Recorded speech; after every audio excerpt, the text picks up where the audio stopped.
Today we're going to make pie crust. And I'll give you a little background on how I learned to make pie crust.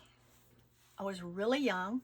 I used to run my grandmother or my granny crazy in the kitchen. So to just get me out of her way, she taught me how to make pie crust, because we would make anywhere from 50 to 100 crust and freeze them in old pie pans she used to save for the holidays, because we had a large family and we would have it for, start in October making them, and then that way we'd have them for Thanksgiving, Christmas, and Easter. So I was too small to actually fit up on the counter to roll them out. So she'd stand me on a box and get me over the corner of the kitchen out of her way so she could do her stuff. So anyway, here was the recipe I was given. And this makes my grandkids so mad when I tell them this. And then I'll say it in English. But here it is. It's half as much lard or shortening. She started out with lard, and later on down life's road, she started using shortening. Okay, so half as much shortening as you use flour, and half as much cold water as you use shortening, and salt to taste. Now, here's the recipe for one crust in English. All right. 1 cup of flour. I have dishwater, remember. You make dishwater so you can clean as you go. And then 1/2 cup of shortening. I kind of changed it a little. I like to add a little butter. So I'll put almost a 1/2 cup, and then I'll fill it up with butter and mix it all up and pack it in there, and there you go. So there you go. And remember, I use my fingers a lot. There we go. And then 1/4 cup of cold water, and 1/4, let me clean my finger off here, 1/4 cup of, a 1/4 teaspoon of salt. Lord, Lord, Lord, I can't ever get it straight. But I'm going to show you how she taught me to measure, because she didn't have running water. Yes, we used an outhouse. Anyway, she didn't have running water, so we had to conserve on a lot of stuff. So she taught me to do a lot of measuring with my hands. So I'll show you this. I'm just going to fill up this little area. Can you see the first 2 little lines of my finger? Now watch this. I've got 1/4 teaspoon here. Ta-da! There you go. So anyway, that was just a little information from her. So what I do is go ahead and mix the flour and the shortening, kind of like I did the biscuit stuff, because you've got to get that all mixed up really good, real good first. And then after I get it all crumbly and mixed in there really good, then I'll put the cold water. And the reason I have to put the cold water is because I don't want to have to put it in the refrigerator and let it sit for a while. I like to hurry up and get the job done. And so the cold water kind of helps keep everything set up. There we go. Now we've got it mixed up. Then I'll add the 1/4 cup of cold water.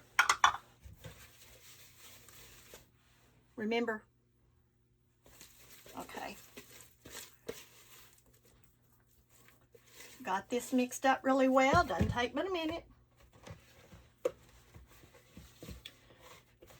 And remember, we milk our fingers to get all of the substance off.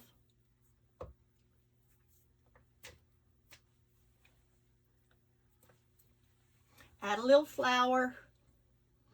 Clean my hands off so they're not so tacky.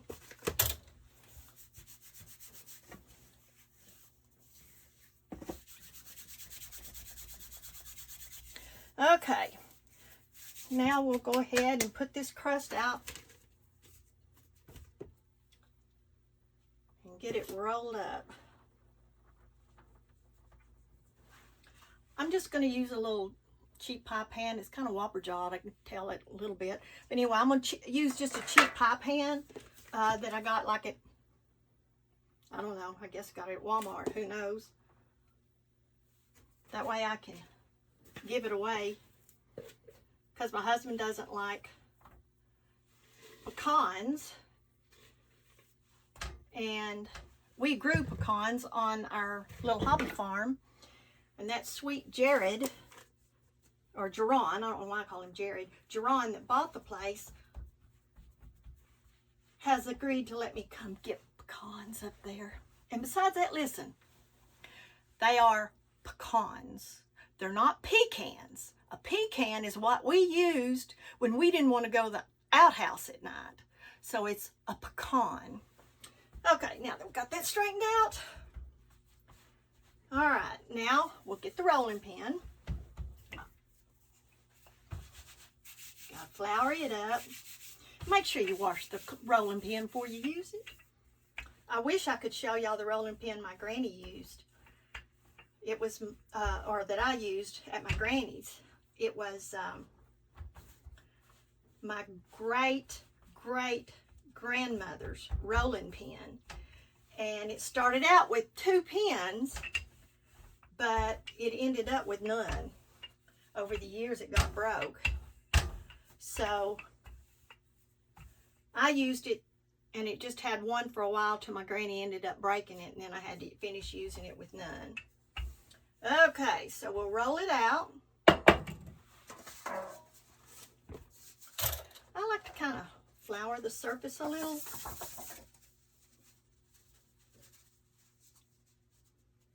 There we go.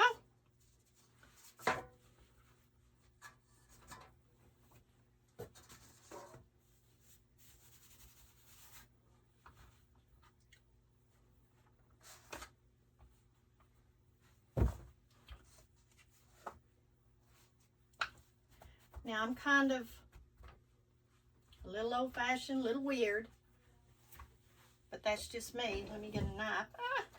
Stick my hands in here. All right, we'll just cut it off, but make sure you leave a little extra around the edges, because I'll show you we're going to fold it in a minute. And make a pretty edge. And if you don't roll it out the exact size of the pie pan, which I didn't measure this thing before I got started, I'm going to have to do it as well, because you can see right here at the edge, it didn't come all the way over. Not a problem. I'll just place a little piece under it, kind of mash it down, and there you go.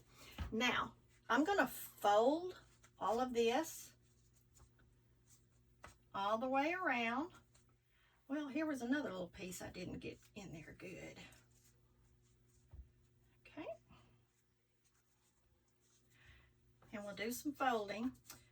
My son Sean, as a kid, he did not like it when I made a thin pie crust, because he said he didn't want to have to put it on a plate and use a fork. He just wanted to pick it up and eat it as he went along. So I always had to make a thicker pie crust for the boys, because you know how boys are.